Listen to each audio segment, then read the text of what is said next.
Hello दोस्तों, नमस्कार। एक बार फिर से स्वागत है आपके अपने यूट्यूब चैनल देव जी के ट्रिक्स में। तो दोस्तों, यहाँ पर डेली जो कि देख सकते हैं सुबह 11 बजे यहाँ पर पेड एग्ज़ाम का जो मॉडल पेपर है आपका सोल्व कराया जा रहा है। बेहतरीन तरीके के मॉडल पेपर आपको दिए जा रहे हैं। और यहाँ पर देखा जाए तो आपकी क्लासें हैं, देखा जाए तो इसके जस्ट बाद भी एक क्लास होती है और 6 बजे भी इस समय क्लास आपको दी जा रही है ना। रात में भी मॉडल पेपर आपको दिए जा रहे हैं। तो आप लोग अगर नए हैं तो चैनल को सब्सक्राइब कर लीजिए और अभी से तैयारी करना शुरू कर दीजिए। और ये सोच के चलिए कि ये जो आपकी क्लासें हैं, इन क्लासों से अदर एग्ज़ाम की भी आप लोग तैयारी कर सकते हैं, क्योंकि ये तो प्री आपका है और मेंस में जब बैठेंगे तो आपका यही लगभग 50% सिलेबस और बढ़ जाएगा। तो कुल मिला के हम लोग कह सकते हैं कि इस क्लास से आप लोग आगे सोच के तैयारी करिए। ये नहीं कि वो केवल प्री निकालना है, इस एग्ज़ाम को सोच के चलिए कि इसमें तो हम पढ़ ही रहे हैं और हम आगे चल के मेंस एग्ज़ाम में भी ये क्वेश्चन पढ़ सकते हैं। हिस्ट्री वही है, पॉलिटी वही है, ज्योग्राफी वही है, करंट अफेयर भी वही है, स्टैटिक जीके भी है ना। तो ये सोच के चलिए, तो तैयारी आप लोग अच्छी तैयारी से करिएगा, ठीक है। गुड मॉर्निंग, नमस्ते, जय हिंद, खुश रहिए, सुसफल बनाए सभी को। गुड मॉर्निंग, हर हर महादेव, नमस्ते। पहली बार जुड़ रहे हैं तो जय हिंद लिख दीजिएगा, जितने भी साथी यहाँ पर आ गए हैं, है ना। अगर पहली बार इस क्लास को देख रहे हैं तो जय हिंद लिख दीजिएगा, ठीक है। और सभी लोग सेशन को लाइक भी कर दीजिए पहले से ही, है ना। बिल्कुल फटाफट हम लोग क्लास को सॉल्व करेंगे बेहतरीन तरीके से, ठीक है। Good morning. तो चलिए फिर स्टार्ट कर लेते हैं। पहला क्वेश्चन आपसे कह रहा है कि राज्याभिषेक समारोह का विवरण निम्नलिखित में से किसमें किया गया है। 1 को ऑप्शन देना है। 1 की बात करते हैं तो आप कहेंगे सर इसका तो आंसर दिख ही रहा है, जो कि ऑप्शन आपका सी दिया गया है, ऐतरेय ब्राह्मण, यानी ऑप्शन नंबर आपका सी हो जाएगा, ऐतरेय ब्राह्मण यहाँ पर आंसर राइट हो जाएगा।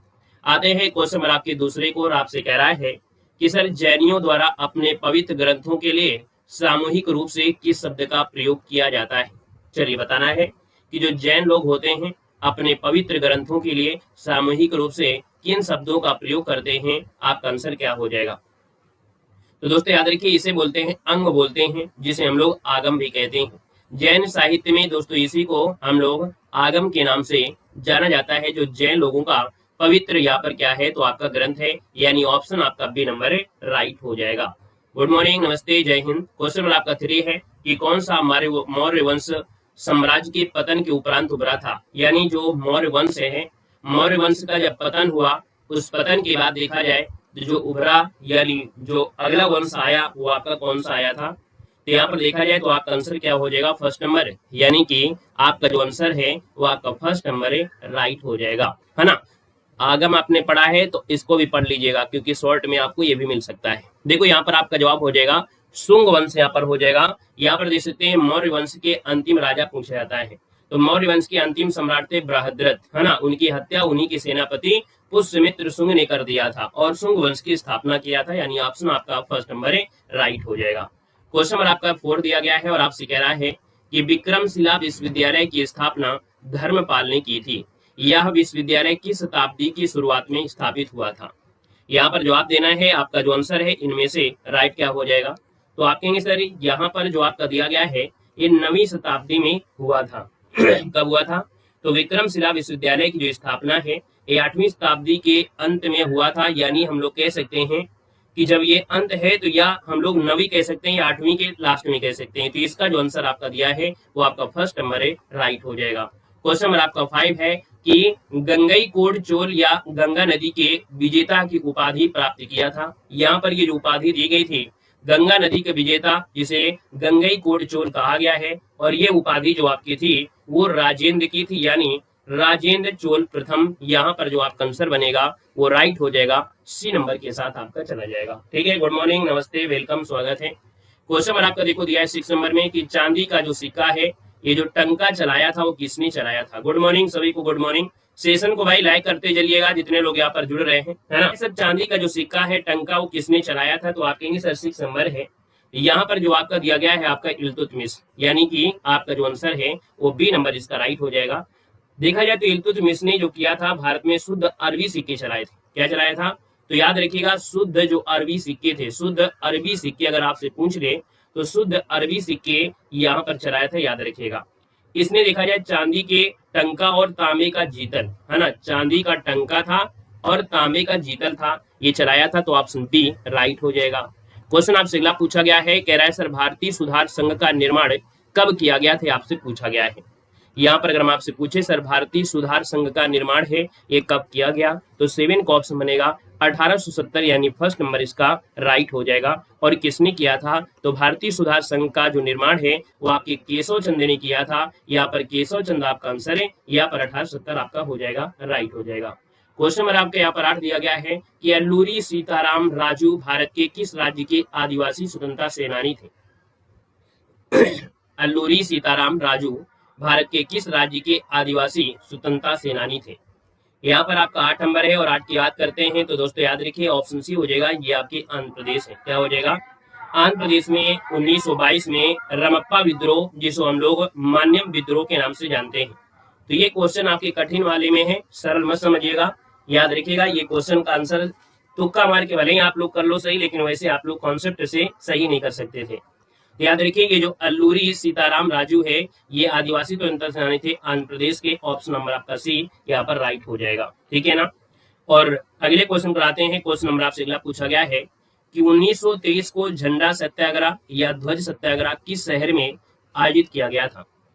चलिए बताइएगा कि 1923 को झंडा सत्याग्रह या ध्वज सत्याग्रह किस शहर में आयोजित किया गया था। यहाँ पर आंसर क्या हो जाएगा, तो देखा जाए तो आपका जो आंसर है वो आपका ए हो जाएगा, नागपुर हो जाएगा। याद रखिए कहाँ कहाँ पर किया गया था, नागपुर में भी किया गया था और आपके जबलपुर में भी किया गया था। नागपुर में भी किया गया था और आपके जबलपुर में भी झंडा सत्याग्रह आयोजित किया गया था। तो इसलिए ऑप्शन आपका फर्स्ट नंबर है, राइट हो जाएगा। क्वेश्चन नंबर आपका 10 दिया गया है और आपसे कह रहा है कि ब्रिटेन की महारानी विक्टोरिया को भारत की सामग्री किस अधिनियम के तहत घोषित किया गया था। 10 नंबर दिया गया है। 10 नंबर की बात करते हैं तो ब्रिटेन की जो महारानी है विक्टोरिया, है ना, देखा जाए तो यहाँ पर कह रहा है भारत की जो सामग्री किस अधिनियम के तहत घोषित किया गया था। आपका जो आंसर है इनमें से राइट क्या हो जाएगा, तो 10 नंबर का जो ऑप्शन है वो ऑप्शन डी हो जाएगा। 1876 में शाही उपाध अधिनियम के माध्यम से हुआ था, यानी कि जो ऑप्शन है यहाँ पर आपका डी नंबर है, राइट हो जाएगा। दोस्तों याद रखिएगा ब्रिटेन की महारानी जो थी अब वो भारत की सामग्री हो गई थी, यानी भारत की क्या हो गई, तो भैया वहां की जो आपकी थी ब्रिटेन की महारानी थे, अब यहाँ पर देखा जाए तो जैसे सम्राट के स्त्रीलिंग होता है सामग्री होता है, तो ये भारत की स्त्रीलिंग में क्या हो जाएंगी, सामग्री, यानी ऑप्शन आपका डी राइट हो जाएगा। क्वेश्चन नंबर आपका 11 है, सर राजस्थान की वस्त्र नगरी का नाम इनमें से क्या है, बता सकते हैं। सर राजस्थान की जो वस्त्र नगरी है वो आपकी कौन सी है। आप ही लोग जवाब देंगे, हम तो आपको बाद ही में जवाब देंगे क्योंकि आपसे भी पता चलता रहे, नहीं तो आप कहेंगे सर जी आपने तो सरल पढ़ा दिया। जब आप क्वेश्चन का जवाब नहीं दे पाएंगे तभी आपको लगेगा कि टेस्ट पेपर तो आपका कठिन है। राजस्थान की जो वस्त्र नगरी है 11 नंबर दिया है और 11 का ऑप्शन यहाँ पर दिया है डी नंबर। 11 नंबर का ऑप्शन जो डी दिया है तो आप कहेंगे सर ये भीलवाड़ा, आपने बिल्कुल सही जवाब दिया था। भीलवाड़ा जो आपका है ये आपका जवाब बिल्कुल सही है और राजस्थान में आपका मेवाड़ क्षेत्र में एक शहर है ये भीलवाड़ा, ऑप्शन आपका डी बनेगा। हम आपसे पूछे सर जी जैसे आपका होता है जयपुर, जयपुर से आपके क्वेश्चन बनते हैं, जयपुर से क्या क्वेश्चन बनेगा, जयपुर को हम लोग गुलाबी नगरी भी कहते हैं। क्या कहते हैं, गुलाबी नगरी भी कहते हैं, गुलाबी नगरी या पिंक सिटी कहते हैं। भारत का पेरिस भी कहते हैं, याद रखिए भारत का जो पेरिस कहते हैं वो भी इसी को कहा जाता है। तो यहाँ पर देखिए भारत का पेरिस आपके जयपुर को कहते हैं। यहाँ पर उदयपुर जो आपका है, उदयपुर को झीलों का शहर कहते हैं। क्या बोलते हैं, झीलों का शहर जिसे कहते हैं, झीलों का जो शहर कहते हैं वो उदयपुर को कहा जाता है। याद रखिए पूर्व का वेनिस, याद रखिए पूर्व का वेनिस, अगर पूछे कि पूर्व का वेनिस किसे कहते हैं तो आखिर उदयपुर को ही कहा जाता है। उदयपुर को व्हाइट सिटी भी कहते हैं। क्या कहते हैं, यहाँ पर देखा जाए तो उदयपुर को व्हाइट सिटी भी कहते हैं, व्हाइट सिटी भी यहाँ पर इसे कहा जाता है। आते हैं यहाँ पर एक शब्द होता है जोधपुर, आपने पढ़ा होगा जोधपुर, है ना। जोधपुर जो है, जोधपुर को नीली नगरी कहते हैं। क्या कहते हैं, नीली नगरी कहते हैं जो आपके जोधपुर को कहते हैं, ठीक है ना, यानी ब्लू सिटी कहते हैं आपके जोधपुर को कहा जाता है। एक बचा है आपका मकराना, मकराना, यहाँ से जो भी क्वेश्चन आपके राजस्थान से थे वो यहीं से बनते हैं। तो जो मकराना है इसे भारत का संगमरमर शहर कहा जाता है। क्या बोलते हैं, भारत का जो संगमरमर जो आपका शहर है वो मकराना को कहते हैं। तो ढेर सारे क्वेश्चन आपने पढ़ा कि सर उदयपुर को झीलों का शहर कहते हैं, उदयपुर को पूर्व का वेनिस कहते हैं, उदयपुर को व्हाइट सिटी भी कहते हैं, वहीं पर जयपुर को गुलाबी शहर कहते हैं, भारत का पेरिस कहते हैं। वहीं पर जोधपुर को नीली नगरी कहते हैं यानी ब्लू नगरी कहते हैं, और वहां पर मकराना को संगमरमर का शहर कहते हैं, और भीलवाड़ा को राजस्थान की वस्त्र नगरी कहते हैं। ठीक है, इन सबको आप लोग नोट कर लीजिएगा। क्लियर है? आएगा क्वेश्चन आपसे अगला पूछा गया 12 नंबर में, निम्न श्रेणी का जो भूरा कोयला है क्या कहलाता है?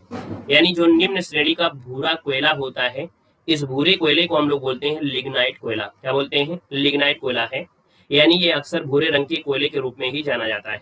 इसमें कम कार्बन मात्रा होती है, जिससे ये निम्न कोटि का होता है, यानी ऑप्शन आपका बी राइट हो जाएगा। क्वेश्चन आपका दिया है कि सर विश्व का सबसे बड़ा गर्म मरुस्थल जो आपका इनमें से कौन है? चलिए जवाब दीजिएगा कि विश्व का सबसे बड़ा गर्म जो मरुस्थल है इनमें से कौन है? तो जब गर्म मरुस्थल की बात किया गया है तो आप कहेंगे सर यहाँ पर देखो कालाहारी है, गोबी है, थार है और सहारा है।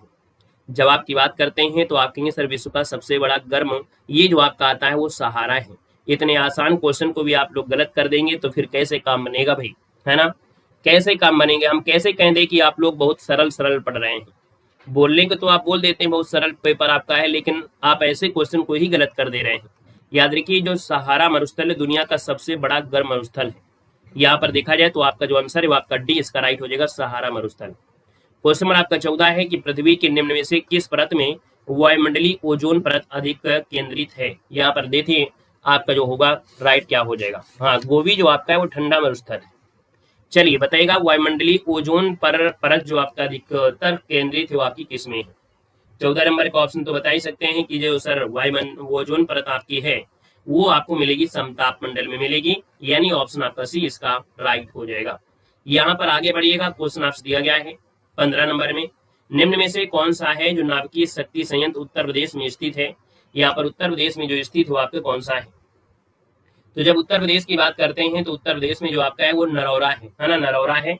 वहीं पर अगर आपसे पूछे कैगा कहाँ पर है, ये देखो ये वाले क्वेश्चन आपसे बनता है हमेशा। कैगा जो आपका है कर्नाटक में है, ये मिलान करने के लिए आता है। कैगा आपके कर्नाटक में है। कलपक्कम आपसे पूछे तो कलपक्कम आपके तमिलनाडु में है। कहाँ पर है? आपके तमिलनाडु में है। जब कारा का पारा पूछे तो आप कहेंगे ये कहाँ पर है, तो आप कहेंगे सर ये गुजरात में है। तो ये मिलान करने के लिए भी आपसे पूछ लेता है। ठीक है ना? आगे बढ़ते हैं, क्वेश्चन दिया गया है, कह रहा है इंसॉल्वेंसी एंड बैंकरप्सी कोड किस वर्ष लागू हुआ था? यहाँ पर 16 नंबर है दोस्तों, याद रखिएगा इसका ऑप्शन 2016 हो जाएगा। यानी आप लोग कह सकते हैं कि जो कंपनी अधिनियम है 2013 की धारा 408 के तहत जो राष्ट्रीय कंपनी न्यायाधिकरण का गठन किया गया था।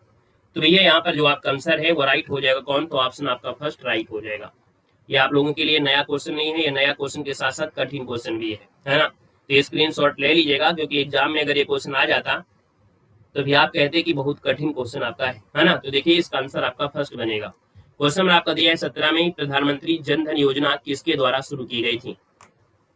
17 नंबर है। 17 नंबर की बात करते हैं तो प्रधानमंत्री जन धन योजना है और ये नरेंद्र मोदी जी के द्वारा शुरू की गई थी, यानी ऑप्शन आपका बी राइट हो जाएगा। लेकिन हम आपसे पूछे कब शुरू की गई, कब घोषणा की गई, ये दोनों चीज आप बताइएगा। अगर आपसे पूछे कि सर जी जो इसकी घोषणा की गई थी वो कब की गई थी, ये बताइए घोषणा कब की गई थी और इसको लागू कब किया गया था, ये चीज आपको पता होना चाहिए।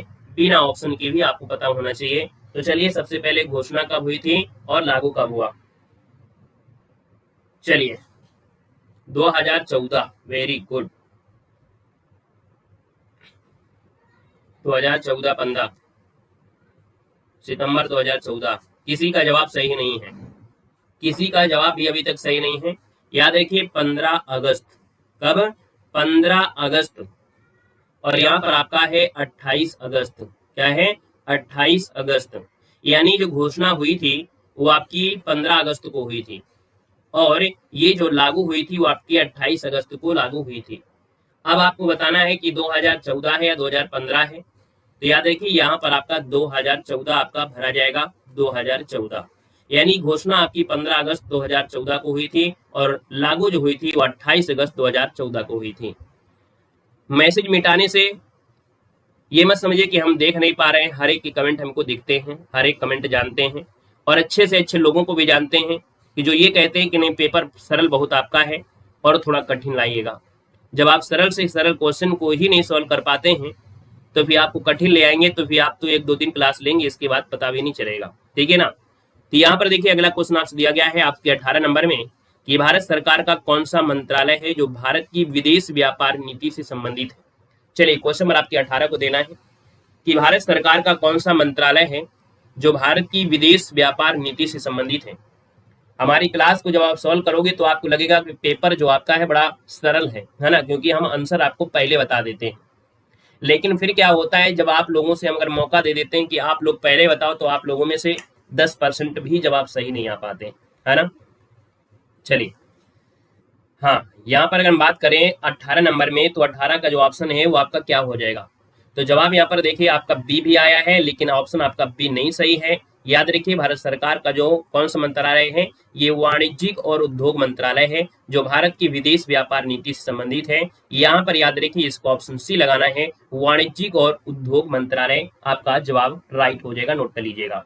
यहाँ पर आपको याद होगा कि एक नई आर्थिक नीति आई थी जो आपकी 1991 में, नई आर्थिक नीति 1991 में शुरू की गई थी, जिसे विदेश व्यापार महानिदेशक का किया गया था गठन, जो कि यहाँ पर आंसर आपका सी इसका राइट हो जाएगा, नोट कर लीजिएगा। क्वेश्चन नंबर आपका दिया है 19 नंबर में और आपसे कह रहा है कि एयर इंडिया को हाल ही में भारत सरकार की विनिवेश योजना के तहत टाटा समूह को बेचा गया है। कितने प्रतिशत हिस्सेदारी का विनिवेश यहाँ पर किया गया था। यहाँ पर देखा जाए तो आपका जवाब हो जाएगा 100%। कितना हो जाएगा, 100% इसका ऑप्शन राइट हो जाएगा। 100% हिस्सेदारी की विनिवेश आपको किया गया है, नोट कर लीजिएगा। अगला क्वेश्चन आपसे दिया गया है कि भारतीय प्रधानमंत्री ने 1000 और 500 के नोटों का विमुद्रीकरण की जो घोषणा कब की थी, ये कब किया था। चलिए ये तो आपका जवाब होना चाहिए, यहाँ पर 20 नंबर है। और 20 में अगर बात करते हैं तो दोस्तों 8 नवंबर, और याद रखिए 2016 को रात 8 बजे घोषणा हुई थी, यानी ऑप्शन आपका सी राइट हो जाएगा। क्वेश्चन आपसे अगला पूछा गया है, निम्नलिखित युग्मों में से कौन सा सुमेलित नहीं है। चलिए जवाब पहले दिया करो तो थोड़ा मजा आए, है ना। अब हम आपको इतने धीरे से पढ़ा रहे हैं, फिर भी आपके जवाब, है ना, हमारे बाद ही आ रहे हैं, तो फिर हमारे धीरे पढ़ाने से कोई मतलब ही नहीं होता है, क्योंकि आपकी क्षमता हमें तो पता ही है ना, आपकी क्षमता हमें पता ही है। तो हम समय ना ले और आपके टेस्ट पेपर को सॉल्व करा दे जल्दी से, वो ज़्यादा बेस्ट रहेगा, क्योंकि आप लोगों के जो जवाब होते हैं ना, वो हमारी बात ही आती है, चाहे हम धीरे से आपको पढ़ाएं चाहे तेज पढ़ाएं। चलिए आइएगा, क्वेश्चन नंबर आपका 21 दिया है और आपसे कह रहा है कौन सा सुमेलित नहीं है। आपके फर्स्ट नंबर की ओर आते हैं तो आप कहेंगे सर भाग सेकंड नागरिकता है, भाग थर्ड मूल अधिकार है, भाग 4 जो आपका निर्देशक है। आप कहेंगे सर 5 में दिया है मूल कर्तव्य है, और मूल कर्तव्य की बात करते हैं तो आप कहेंगे सर मूल जो कर्तव्य होता है वो किस में होता है। चलो यहाँ पर जो मूल कर्तव्य ये तो आपका होगा नहीं, यानी यहाँ पर अगर हम बात करते हैं ये जो आपके आएंगे 4 के आपके ए में आते हैं, यानी ऑप्शन नंबर आपका डी यहाँ पर गलत हो जाएगा। आगे बढ़ते हैं, क्वेश्चन आपसे अगला पूछा गया है कि भारतीय संविधान के निम्नलिखित अनुच्छेद में से कौन सा है जो राज्य की विधानसभाओं की संरचना का प्रावधान करता है। हमने आपको स्टैटिक जीके में इसको आपको पढ़ाया था और आपको बताया भी था, एक ट्रिक भी बताई थी सरल, है ना, क्या बताया था, सरल बताया था। और उसमें से हमने आपको कुछ जोड़ने के लिए बताया था कि इतना जोड़ देंगे तो हम लोग विधान में पहुंच जाएंगे, राज्य में पहुंच जाएंगे। तो जब आपसे विधानसभा की बात कर लेता है तो विधानसभा आपका होता है 170, यानी आपका आंसर फर्स्ट राइट हो जाएगा। क्वेश्चन दिया गया है 23 नंबर में, निम्नलिखित में से कौन सा संवैधानिक संशोधन है जो भारत में पिछड़ी जातियों के लिए राष्ट्रीय आयोग की गठन से संबंधित है। यानी ऐसा संवैधानिक संशोधन बताना है जो भारत में पिछड़ी जाति थी उनके लिए राष्ट्रीय आयोग का गठन किया था। यहाँ पर देखा जाए तो आपका ऑप्शन सी हो जाएगा, 101 नंबर का ये संवैधानिक संशोधन था दोस्तों, याद रखिएगा। यानी यहाँ पर अगर देखा जाए तो आपका जो आंसर है वो आपका सी यहाँ पर राइट हो जाएगा। अगला क्वेश्चन का जवाब आप लोगों को देना है। यहाँ पर अगला क्वेश्चन है, निम्नलिखित में से किसका कार्यकाल है जो राष्ट्रपति की इच्छा पर निर्भर करता है। चलिए 24 का ऑप्शन देना है, ये किसका कार्यकाल है जो राष्ट्रपति की इच्छा पर निर्भर करता है। राष्ट्रपति की इच्छा पर निर्भर करता है वो आपका कौन सा है। तो भारत के देखो आपको दिया गया है महान्यायवादी दिया गया है, राज्यों के राज्यपाल दिया गया है, भारत के नियंत्रक और महालेखा परीक्षक दिया है। अब आप बताइए भाई कौन से ऑप्शन को हम लोग सही कर दें। तो आप कहेंगे सर यहाँ पर देखा जाए महान्यायवादी जो आपके इन्हीं के प्रसाद पर्यंत होते हैं, राज्यों के राज्यपाल होते हैं, यानी कि ऑप्शन आपका बी हो जाएगा, फर्स्ट और सेकंड आपका आंसर राइट हो जाएगा। क्वेश्चन नंबर आपके आते हैं 25 को और आपसे कह रहा है लोकसभा में अनुसूचित जनजाति के लिए निम्न में से किस राज्य में सर्वाधिक आरक्षित सीटें हैं। अनुसूचित जनजाति यानी एसटी की जो सीटें हैं वो सर्वाधिक लोकसभा में कहाँ से हैं। तो यहाँ पर देखा जाए तो लोकसभा में जो आपकी एससी की सीटें जो सबसे ज्यादा हैं वो आपके मध्य प्रदेश में है। याद रखिए यहाँ पर जो आंसर है वो आपका बनेगा फर्स्ट नंबर, मध्य प्रदेश आपका आंसर है, राइट हो जाएगा। क्वेश्चन आपका दिया है आकाश नीला क्यों दिखाई देता है। आकाश नीला क्यों दिखाई देता है, इसका भी रीजन हो सकता है क्योंकि जो श्वेत प्रकाश है, श्वेत प्रकाश में नीले रंग की जो तरंग दैर्ध्य है वो अपेक्षाकृत क्या होती है, कम होती है। यानी हम लोग कह सकते हैं ऑप्शन डी की ओर कि श्वेत प्रकाश में नीले रंग की जो तरंग दैर्ध्य अपेक्षाकृत निम्न होती है और यह वायु के अणुओं द्वारा सर्वाधिक प्रकीर्णित हो जाती है। इसलिए ये जो रंग होता है वो चारों तरफ फैल जाता है और जब फैल जाता है तो कहीं न कहीं आकाश का रंग नीला दिखाई देता है। तो ऑप्शन नंबर आपका जो दिया है वो आपका कौन हो जाएगा, यहाँ पर डी हो जाएगा, राइट हो जाएगा, याद रखिएगा। बी नंबर आपको नहीं लगाना है। क्वेश्चन नंबर आपके आते हैं 27 को, निम्न में से क्या पृथ्वी के वातावरण को बनाए रखने में सहायता प्रदान करता है। वातावरण को बनाए रखने में जो सहायता प्रदान करता है वो आपका कौन सा है। चलिए क्वेश्चन नंबर आपका 27 है और जबरदस्त क्वेश्चन है, यानी सोच समझ के अगर जवाब लगाएंगे तभी सही कर पाएंगे। पृथ्वी का अपने अक्ष पर घूमना, सूर्य का गुरुत्वाकर्षण, पृथ्वी का गुरुत्वाकर्षण और चंद्रमा का गुरुत्वाकर्षण। यहाँ पर जो 27 नंबर है कि पृथ्वी का जो वातावरण है इसको बनाए रखना है तो इसके लिए सहायता कौन प्रदान करेगा। चलिए यहाँ पर जवाब सभी का सही आ गया, यानी कि पृथ्वी का जो गुरुत्वाकर्षण है, क्योंकि ऐसे ऑप्शन थे कि आपको तुक्का मारना है तो आप तुक्का मार भी देंगे, है ना। ऐसे ऑप्शन ये आपके थे। क्वेश्चन दिया है 28 में कि कोबाल्ट थेरेपी कैंसर जैसी स्थितियों के इलाज के लिए रेडियो आइसोटोप्स कोबाल्ट 60 से किरणों का चिकित्सा उपयोग करती है। यानी यहाँ पर अगर बात करते हैं तो आपका जो आंसर होगा यहाँ पर 28 नंबर में क्या भरेंगे, तो 28 नंबर में दोस्तों यहाँ पर देखिए गामा जो आपका है, यानी यहाँ पर जो गामा है वो आपका होगा क्या, चलो 3 डिवाइस, यहाँ पर जो आंसर है वो आपका हो जाएगा गामा, यानी ऑप्शन आपका सी हो जाएगा कि जो रेडियो आइसोटोप्स कोबाल्ट 60 से जो किरणें निकलती हैं वो गामा किरणें हैं जो चिकित्सा उपयोग करते हैं। ऑप्शन सी राइट हो जाएगा। क्वेश्चन नंबर आपके आते हैं 29 में कि हाइड्रोजन के रेडियो सक्रिय समस्थानिक को क्या कहते हैं। अब देखिए हाइड्रोजन के जो आपके समस्थानिक होते हैं, हाइड्रोजन के रेडियो सक्रिय समस्थानिक को हम लोग ट्राइटियम कहते हैं। ट्राइटियम यानी कि ऑप्शन नंबर आपका सी हो जाएगा, ट्राइटियम कहा जाता है ना। यहाँ पर ट्राइटियम के नाभिक में एक प्रोटॉन और दो न्यूट्रॉन होते हैं, तो इसका आंसर आपका सी बनेगा।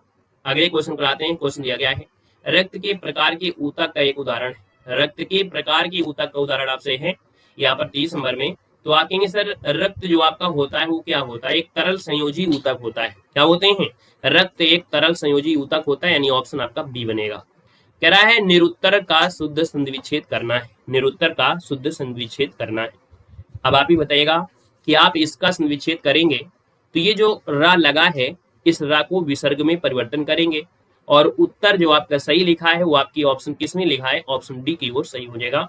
निरुत्तर यानी कि आपका विसर्ग संधि आपका आंसर है, राइट हो जाएगा। ठीक है, सबका सही है, इसमें तो आपको दिक्कत होना नहीं चाहिए, क्योंकि हिंदी में आप लोगों से बड़ा कोई तुर्रम खां भी नहीं होगा जो आप लोग इतनी जल्दी सॉल्व कर लेंगे, कोई सॉल्व भी नहीं करेगा, क्योंकि हिंदी आप लोगों ने इतनी ज्यादा पढ़ा है। देखो विनीत का विलोम क्या है, विनीत का विलोम क्या होता है, जो विनीत है विनीत का विलोम जब आएगा तो आप कहेंगे सर विनीत मतलब एक प्रकार से हम लोग ये कह सकते हैं, ऑप्शन को देखना पड़ेगा नहीं तो फिर गड़बड़ हो जाएगा। विनीत देखो सीधा है, व्यग्र है, उग्र है या कोई नहीं है, तो आप कहेंगे सर उद्धत, लेकिन ऐसा तो ऑप्शन में नहीं है ना। यहाँ पर देखिए उग्र हो जाएगा, ऑप्शन सी, ये उग्र हो जाएगा, याद रखिएगा, ठीक है ना। यहाँ पर अगला क्वेश्चन दिया गया है कि सर कान काटना इस मौलिक अर्थ है क्या। कान काटना मतलब जो होता है वो क्या होता है, तो आप कहेंगे सर कान काटना मतलब चतुर होना, यानी ऑप्शन आपका बी राइट हो जाएगा। क्वेश्चन दिया है इनमें से कौन एक है जो विलोम युग्म आपका नहीं है, और विलोम युग्म आपका नहीं है तो पहले ऑप्शन को देखिएगा। गुण का दोष होता है, पाप का पुण्य होता है, न्यून का अधिक होता है, वराहद का विशाल तो नहीं होता है ना। वराहद का विशाल होता है क्या भाई, ये तो इसका पर्यायवाची है ना, ये इसका पर्यायवाची है, तो यानी ऑप्शन आपका डी आपका गलत दिया गया है, नोट कर लीजिएगा। क्वेश्चन दिया गया है रत्नाकर का पर्यायवाची क्या है। रत्नाकर जो कहा जाता है वो समुद्र को कहते हैं, यानी ऑप्शन नंबर आपका फर्स्ट है, राइट हो जाएगा। बाकी समुद्र, सागर, अर्णव, वारिद ये सब होते हैं। क्वेश्चन दिया है इदुक्की बांध किस नदी के ऊपर बनाया गया है। चलिए जो इदुक्की बांध है वो किस नदी के ऊपर बनाया गया है, तो जब इदुक्की बांध आती है तो भारत में दोस्तों ये केरल राज्य पड़ता है, पेरियार नदी पड़ती है, यानी कि आपका जो आंसर है वो आपका बनेगा डी नंबर है, पेरियार नदी आपका आंसर है, राइट हो जाएगा। यहाँ पर आगे बढ़ते हैं। क्वेश्चन आपसे अगला क्वेश्चन आपसे कह रहा है निम्न विकल्पों में से दिया गया कौन सा युग्म है जो आपका गलत दिया गया है। तो गलत विकल्प में से आप देखेंगे आपसे कह रहा है सिलंब दिया है तमिलनाडु में, लाठी दिया है कर्नाटक में, और कलारी ये पट्टू जो दिया है केरल में है और गतका है पंजाब में। कोई नहीं सही कर सकता है, कोई नहीं सही कर सकता है। तुक्का मारने की बात अलग है ना। अगर तुक्का मारे तो 100% आप बोलिए कि मैं कन्फर्म हूं और 100% ये सही है, अगर आप सही कर पा रहे हैं। और अगर तुक्का मार रहे हैं तो कह दो सर मैं तुक्का मार रहा हूं, है ना, और सही होगा तो होगा, नहीं होगा तो नहीं होगा। चलो कौन सा सही करे? चलिए शायद शायद मेरी शादी का ख्याल, शायद मत लगाओ। यहाँ पर देखिए हमने कहा सर, यहाँ पर देखा जाए तो आपका जो लाठी है ना, ये लाठी आपके पश्चिम बंगाल का है। कहाँ का है? पश्चिम बंगाल का है। लाठी पश्चिम बंगाल का। एक नंबर तो सबका गलत हो गया। लाठी जो आपका है ये पश्चिम बंगाल का है, याद रखिएगा। तो आपका जो आंसर गलत है वो आपका बी यहाँ पर गलत हो जाएगा, याद रखिएगा। ठीक है, लाठी जो आपका पश्चिम का है। तो आपके सर सिलम तमिलनाडु का है, कलारीपट्टू केरल का है, गतका आपका पंजाब का है। हमने क्वेश्चन पढ़ा दिया लेकिन स्क्रीनशॉट किसी ने नहीं लिया है ना। हमने क्वेश्चन पढ़ा दिया, स्क्रीनशॉट किसी ने नहीं लिया। और नहीं लोगे स्क्रीनशॉट तो इसी प्रकार से भोगते रहना। जब पेपर आएगा और इस प्रकार से कठिन आ जाएंगे तो क्लास में आके गाली देना आगे कि सर आपने पढ़ाया नहीं होगा। हम ऐसे ऐसे क्वेश्चन आपको पढ़ा जाते हैं, इतने मॉडल पेपर पढ़ा देते हैं, इतनी किताबें पढ़ा देते हैं कि आपको खुद ही नहीं पता रहता है कि हमने क्या क्या पढ़ा क्या नहीं पढ़ा है। तभी कहते हैं जब आप पढ़ रहा करें तो स्क्रीनशॉट ले लिया करें। जब आपको नया मिले जो आपने पढ़ा नहीं है तो आप जिसको आ नहीं रहा है ना, तो आप उसका स्क्रीनशॉट लेके मोबाइल में उसको नोट कर लिया करो। ठीक है ना। यहाँ पर अगला क्वेश्चन दिया गया है कि ISSF ब्लू क्रॉस ऑनर पाने वाले पहले भारतीय इनमें से कौन है? देखो ISSF ब्लू क्रॉस ऑनर पाने वाले पहले भारतीय इनमें से कौन है? यहाँ पर देखा जाए तो आपका आंसर इनमें से क्या बनेगा? चलो, international shooting sports federation blue cross पाने वाले ये पहले भारतीय जो आपके हो कौन से? International shooting sports federation blue cross पाने वाले पहले भारतीय।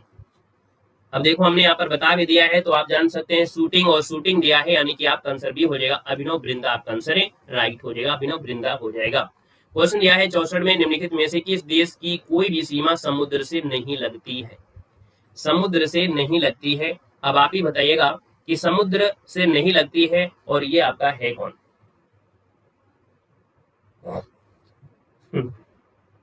चलो एक दूसरे की कमियां ही निकालना है ना।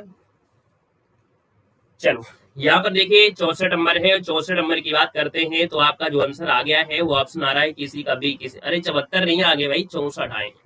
याद रखिए ये जो आपका नेपाल है ना, नेपाल तो सभी जानते हो, तुक्का भी वारी है कि सर जी नेपाल जो है ये देश की कोई भी सीमा समुद्र से नहीं लगती है ना। इसका जो आंसर है वो आपका बनेगा डी नंबर, इसका राइट हो जाएगा। भारत की जो राज्य है जैसे बिहार, उत्तर प्रदेश, उत्तराखंड, पश्चिम बंगाल, सिक्किम है ना, इसके साथ सीमा साझा करता है। और अगला है विश्व जनसंख्या दिवस जो मनाते हैं वो कब मनाते हैं? आइएगा फिर से यहाँ पर क्वेश्चन है कि विश्व जनसंख्या दिवस मनाते हैं वो कब मनाते हैं? यहाँ पर जवाब दीजिएगा 65 नंबर में। चलिए यहाँ पर बताइए जल्दी से। उम्मीद है कि कुछ ऐसे बच्चे हैं जिनका ये क्वेश्चन तो गलत हो ही नहीं सकता है, चाहे सबके जवाब गलत हो जाए। तो यहाँ पर देखा जाए तो विश्व जनसंख्या दिवस है और 65 नंबर का जो ऑप्शन है वो बी हो जाएगा। ये है 11 जुलाई, यानी ऑप्शन नंबर आपका बी यहाँ पर राइट हो जाएगा, 11 जुलाई हो जाएगा। आगे बढ़ते हैं, क्वेश्चन दिया गया है, कह रहा है सर जी पटाखा किस देश की मुद्रा? आप लगभग हाजिर है और आपका आंसर हो जाएगा ये मकाऊ की है, यानी ऑप्शन नंबर आपका फर्स्ट है, राइट हो जाएगा। क्वेश्चन नंबर आपका 67 है और कह रहा है सर निम्नलिखित में से किस राज्य के राज्य विधानमंडल में एक सदन आपका है? ये भी हमने आपको बताया था कि सर राज्य विधानमंडल है ना, जो आपके विधानसभा और विधानमंडल जो आपके हैं वो 6 राज्यों में आपके विधान मंडल होंगे, मतलब विधान परिषद जो होती है। अब विधान परिषद में आप देख सकते हैं कह रहा है कि इस राज्य के विधानमंडल में एक सदन है, यानी 67 नंबर है। और 67 की ऑप्शन बात करते हैं तो आप कहेंगे सर इसका जो आंसर है आपका सी हो जाएगा, ये महाराष्ट्र ऑप्शन आपका सी बन जाएगा। आगे बढ़िएगा, क्वेश्चन दिया गया है आपके 68 नंबर में कि पंडित जसराज निम्नलिखित में से किस क्षेत्र में अपनी प्रतिष्ठा स्थापित किए हैं? चलिए तू भी मजा कर। 68 नंबर है और 68 की बात करते हैं तो आप कहेंगे सर यहाँ पर देखा जाए तो ये भी क्वेश्चन बड़ा अच्छा है, स्क्रीनशॉट ले लीजिएगा है ना, इसका स्क्रीनशॉट ले लीजिएगा। याद रखिए यहाँ पर जो पंडित जसराज है ना, इनका जो संबंध है और ये प्रतिष्ठा स्थापित किए शास्त्रीय गायन से जुड़े हैं। ऑप्शन सी राइट हो जाएगा, शास्त्रीय गायन है। क्वेश्चन आपको 69 है, ग्लोबल वार्मिंग के लिए जिम्मेदार गैस कौन सी? जब बात आती है ग्लोबल वार्मिंग है तो आपकी जवाब यहाँ पर होगा कौन? तो आप कहेंगे सर यहाँ पर कार्बन डाइऑक्साइड है, नाइट्रस ऑक्साइड है, मीथेन, यानी ऑप्शन आपका डी यहाँ पर राइट हो जाएगा। क्वेश्चन दिया है कि पुस्तक India's exports trends and prospects for self sustainable growth, पुस्तक के लेखक इनमें से कौन है? यहाँ पर 70 नंबर है और 70 का ऑप्शन बात करते हैं तो आप कहेंगे सर ये मनमोहन सिंह है। मनमोहन ऑप्शन आपका बी बनेगा। क्वेश्चन दिया है भारत की पहली योग नीति का जो अनावरण है वो किस राज्य में किया गया है? करंट अफेयर की क्वेश्चन है। तो भारत की पहली योग नीति का जो अनावरण है वो किस राज्य में किया गया है? तो आप कहेंगे सर उत्तराखंड में किया गया है, यानी ऑप्शन आपका डी राइट हो जाएगा। क्वेश्चन है hypersonic anti missile system dark eagle का जो परीक्षण है वो किस देश ने किया है? तो डार्क ईगल है और इसका जो परीक्षण किया है वो एंटी मिसाइल है, वो आपकी यूएसए ने किया है, यानी ऑप्शन नंबर आपका फर्स्ट राइट हो जाएगा। क्वेश्चन दिया है नई दिल्ली में किसने अपना दूतावास खोला है? तो दोस्तों याद रखिए नई दिल्ली में अपना दूतावास खोला है मालदोवा ने, ऑप्शन नंबर आपका सी मालदोवा हो जाएगा, मालदोवा। क्वेश्चन दिया है भारत का पहला मधुमेह बायो बैंक कहां पर लॉन्च हुआ है? भारत का पहला मधुमेह बायो बैंक कहां पर लॉन्च हुआ है ये आपको बताना है। तो ये भारत का पहला मधुमेह बायो बैंक है जो आपकी चेन्नई में हुआ है, ऑप्शन आपका फर्स्ट राइट हो जाएगा। क्वेश्चन दिया है दिवंगत जाकिर हुसैन का संबंध है वो आपकी किस संगीत वाद्य से है? तो आपके जाकिर हुसैन आपके तबला से है, यानी ऑप्शन आपका बी राइट हो जाएगा। क्वेश्चन दिया गया है हाल ही में भारतीय नौसेना ने किसके साथ संयुक्त सैन्य अभ्यास सिलनेक्स 2024 प्रारंभ किया है? मतलब सिलनेक्स 24 प्रारंभ हुआ है, तो सिलनेक्स से आपका हो जाएगा श्रीलंका, यानी ऑप्शन आपका सी राइट हो जाएगा। क्वेश्चन दिया है हाल ही में व्यास सम्मान 2024 के लिए जो चुना गया है वो किसको चुना गया था? यहाँ पर जवाब देना है तो आप कहेंगे सर यहाँ पर देखा जाए तो जो व्यास सम्मान दिया गया है वो सूर्यबाला को दिया गया है, यानी ऑप्शन नंबर आपका फर्स्ट राइट हो जाएगा। क्वेश्चन आपसे अगला है कि हाल ही में कार्बन 14 के सहयोग से दुनिया की पहली परमाणु हीरा बैटरी कहां पर विकसित किया गया है, जो कि लगभग 5000 साल तक आपकी चल सकती है। और ये जो विकसित की गई है बैटरी ये परमाणु से आपकी है और ये आपका है दोस्तों ब्रिटेन होगा, राइट हो जाएगा, ब्रिटेन हो जाएगा। क्वेश्चन हाल ही में लोकसभा में पेश 129वें संविधान संशोधन का जो संबंध हुआ कि किससे? 129वें नंबर का जो संविधान संशोधन हुआ था इसका जो आपका संबंध है वो आपकी किससे है? तो आपके सर एक राष्ट्र एक चुनाव विधेयक है, यानी ऑप्शन डी हो जाएगा, एक राष्ट्र एक चुनाव आपका आंसर है, राइट हो जाएगा। दोस्तों याद रखिएगा, क्लियर है। यहाँ पर अगला क्वेश्चन दिया गया है कि हाल ही में दुनिया का सबसे बड़ा पशुवध उत्सव जिसे बोलते हैं गढ़ी माई महोत्सव का आयोजन कहाँ पर हुआ है? ये चीज हम आपको फटाफट बताते हैं क्योंकि इसको हम आपको करंट अफेयर की क्लास आपको 6 बजे चलती है और ये चीजें हमने आपको 6 बजे पढ़ाया भी है ना, 6 बजे पढ़ाया भी है। तो आप लोग 6 बजे वाली क्लास जरूर लिया करिए करंट अफेयर, वहां पर आप अगर आप पढ़ लेंगे तो यहाँ पर आपको सरल लगेगा, है ना। हमको टाइम भी देखना है, यानी कि हमको 45 मिनट का लगभग मॉडल पेपर लाते हैं, चाहे हम कितना धीमा पढ़ाएं चाहे कितना तेज पढ़ाएं, लगभग हमको 45 मिनट हमको खींचना है। कहीं पर जरूरत होगी तो धीमे पढ़ाएंगे, कहीं पर आपकी जरूरत होगी तेज पढ़ाएंगे, यानी आपका समय है कि लगभग 45 मिनट में खत्म करना है ना। तो देखो दुनिया का सबसे बड़ा पशुवध गढ़ी माई महोत्सव है और ये नेपाल में है, यानी ऑप्शन नंबर आपका फर्स्ट राइट हो जाएगा। क्वेश्चन दिया है हाल ही में वन के विश्वकोश उपनाम से प्रसिद्ध पर्यावरणविद तुलसी गौड़ा का निधन कहाँ पर हुआ है? दोस्तों इनको वन के विश्वकोश के उपनाम से जानते हैं और दोस्तों याद रखिएगा इनका निधन जो हुआ है वो कर्नाटक में हुआ है, कर्नाटक आपका आंसर राइट हो जाएगा। और क्वेश्चन दिया गया है कि सर जी भूटान के राष्ट्रीय दिवस में शामिल होने वाले भारतीय प्रतिनिधि में से आपकी कौन थे? तो भूटान के राष्ट्रीय दिवस में जो शामिल हुए हैं वो आपके हिमंत विश्व शर्मा थे, यानी ऑप्शन सी राइट हो जाएगा। यहाँ पर देखिए अगला है कि FIFA best men's player of the year का पुरस्कार किसे मिला है? FIFA best men's player of the year का पुरस्कार जो मिला है वो किसको मिला है? यहाँ पर देखिए फीफा और फीफा से जुड़ा है तो दोस्तों याद रखिए men's player of the year का पुरस्कार है ये विनियस जूनियर को मिला है, ऑप्शन नंबर आपका फर्स्ट है, यहाँ पर राइट हो जाएगा। क्लियर है। तो इस प्रकार से ये क्लास कंप्लीट होती है और अभी आपको थोड़ा सा और पढ़ना है ना। हमने कल आपको बताया था कि हमारी क्लास में आपको ये जरूर पढ़ना है, लास्ट के 2-4-5 मिनट में हम आपको पढ़ा देंगे।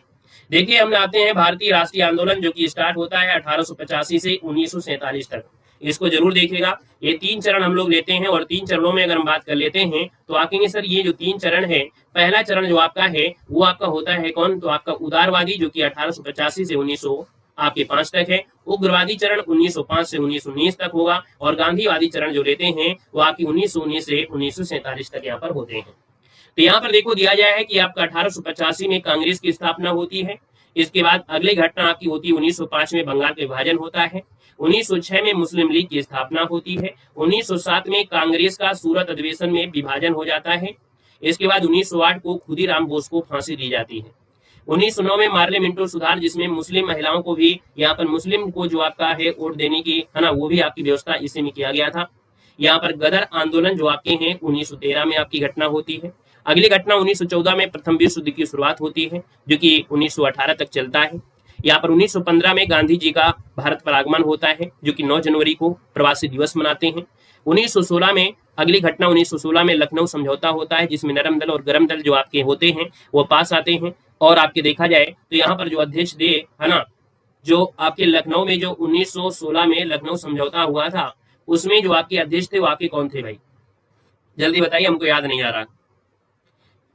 1916 में हाँ मजूमदार थे है ना, कौन, मजूमदार जो थे इसके अध्यक्ष थे, याद रखिएगा। इसके बाद अगली घटना 1916 में ही होम रूल लीग की आंदोलन जो आपका है ये आपका हो जाता है। 1917 में चंपारण सत्याग्रह होता है जहां की किसानों को नील जो समस्या थी है ना, वाकई चंपारण बिहार में आपका है। 1918 में अहमदाबाद मिल मजदूर आपका आंदोलन होता है जिसमें से बोनस के रूप में यहाँ पर इनको फायदा मिलता है। गांधी जी पहली बार अनशन किए थे और देखा जाए तो पहली बार ये आपकी मजदूरों के लिए बड़ा आंदोलन भी था और इसमें से उपवास भी किया था। 1918 खेड़ा आंदोलन है। खेड़ा आंदोलन में कर्ज के कारण है ना, इनको देखा जाए तो कर्ज की वजह से जब आ गया था सूखा तो कर्ज ज्यादा होने की वजह से सभी से कर्ज ले रहे थे, इसलिए खेड़ा आंदोलन था और गांधी जी गए, जो इच्छुक थे उनसे दिलवाया, बाकी नहीं दिलवाया। खेड़ा आंदोलन है। ये कहानी आपको मिलेगी है ना, आपको जब हम आपको विस्तार से ये सब पढ़ाएंगे तो आपको मिलेगी हर एक कहानी। रौलेट एक आता है ना कि जो काला कानून जिसे कहते हैं, तो ये 1919 में, और 1919 में एक घटना आती है जलियांवाला बाग। इसके बाद 1919 में ही खिलाफत आंदोलन होता है और 1920 में असहयोग आंदोलन होता है। यहाँ पर चौरी चौरा घटना 1922 में आपकी होती है जो कि आपके गोरखपुर में। इसके बाद चित्तरंजन दास द्वारा, जवाहरलाल नेहरू के द्वारा 1923 में स्वराज्य पार्टी की स्थापना होती है इलाहाबाद में। इसके बाद अगली घटना आपकी 1924 में कांग्रेस का बेलगांव अधिवेशन, गांधी जी का ये मात्र फर्स्ट अधिवेशन था। यहाँ पर काकोरी कांड जिसे काकोरी ट्रेन एक्शन के नाम से जाना जाता है, ये जो आपका 25 में हुआ था। अगली घटना 1928 में है जो आपकी साइमन कमीशन आया था और इसको श्वेत कमीशन भी कहा गया था क्योंकि इसमें सभी जो आपके थे वो श्वेत लोग थे, माने कि अंग्रेज लोग थे, इसमें भारतीयों को शामिल नहीं किया गया था, इसलिए इसको वापस किया गया। लाहौर अधिवेशन होता है 1929 में और यहाँ पर घोषणा भी आपकी होती है भारत को स्वदेश के लिए। दांडी मार्च 1929 में आपकी है। सविनय अवज्ञा आंदोलन 1930 में आपका है। 1931 में घटना गांधी इरविन समझौता होता है। 1930 में एक प्रथम गोलमेज सम्मेलन, 31 में द्वितीय है और 32 में तृतीय आपका हो जाएगा। 32 में दोस्तों पूना समझौता भी आपका होता है गांधी जी और अम्बेडकर जी के बीच। 1940 में व्यक्तिगत सत्याग्रह आंदोलन होता है। 1940 में पाकिस्तान की मांग भी रखी जाती है। 1942 में क्रिप्स मिशन की घटना होती है और 42 में ही भारत छोड़ो आंदोलन की घटना आपके सामने आती है। 1942 में आजाद हिंद फौज का गठन भी होता है। 1945 में वेबल योजना शिमला समझौता होता है। 1946 में नौसेना विद्रोह होता है। 1946 में कैबिनेट मिशन भारत आता है और 1947 में माउंटबेटन योजना आपकी होती है। यानी ये जो आपकी घटनाएं रही हैं, ये घटना आपकी किसके हैं, भारतीय राष्ट्रीय आंदोलन को है। इसका स्पेशल वीडियो आपका अलग से पड़ा है, लगभग 1 घंटे का आपका वीडियो है। 1 घंटे में हमने ये सब कुछ बड़ी डिस्क्राइब से किया है कि कांग्रेस की स्थापना कहाँ हुई, किसने किया, कौन थे, क्या नहीं है, उसको हमने यहाँ पर एक ही वीडियो में ये पूरी की पूरी घटनाएं जो आपकी हैं, पूरी की पूरी घटना लगभग एक वीडियो में किया है। उसी में जो आपकी ऑब्जेक्टिव क्वेश्चन, लगभग 50 से ज्यादा ऑब्जेक्टिव क्वेश्चन है, वो भी कवर किया है। तो आप लोग देव जी के ट्रिक भारतीय राष्ट्रीय आंदोलन ये सर्च कर सकते हैं, ठीक है। आप लोग सर्च कर लीजिएगा देव जी के ट्रिक भारतीय राष्ट्रीय आंदोलन। हर एक घटना को हमने बताया है उसी वीडियो में, कोई अलग वीडियो नहीं देखना है, मात्र वही वीडियो देखना है, उसमें सब कुछ घटना है। और यहाँ से बहुत ही IMP क्वेश्चन बनेंगे क्योंकि आपके एग्जाम में 5 नंबर आपको यहीं से मिलना है। 5 नंबर आपकी स्पेशल, आपके भारतीय राष्ट्रीय आंदोलन से 5 नंबर आप लोगों के एग्जाम में, पेड एग्जाम में 5 नंबर यहीं से आने हैं, इन सभी घटनाओं से आने हैं, ठीक है। तो इनको आप पढ़ सकते हैं, क्लियर है। तो आप लोग लिंक के माध्यम से जो आपको पिन की गई है उसके माध्यम से अगली क्लास में आ जाइए। अगली क्लास को हम लोग सुपर फास्ट तरीके से यहाँ पर आपको सॉल्व करेंगे। टेलीग्राम से नहीं जुड़े हैं तो टेलीग्राम से भी जुड़ सकते हैं ताकि समय समय से आपको हर क्लास की नोटिफिकेशन और PDF वगैरह आपको मिलती रहे, ठीक है। सभी लोग सेशन को लाइक कर दीजिए जितने लोग यहाँ पर हैं और अगली क्लास में आ जाइए। चलिए धन्यवाद सभी को, जय हिंद, वंदे मातरम। आइए अगली क्लास में।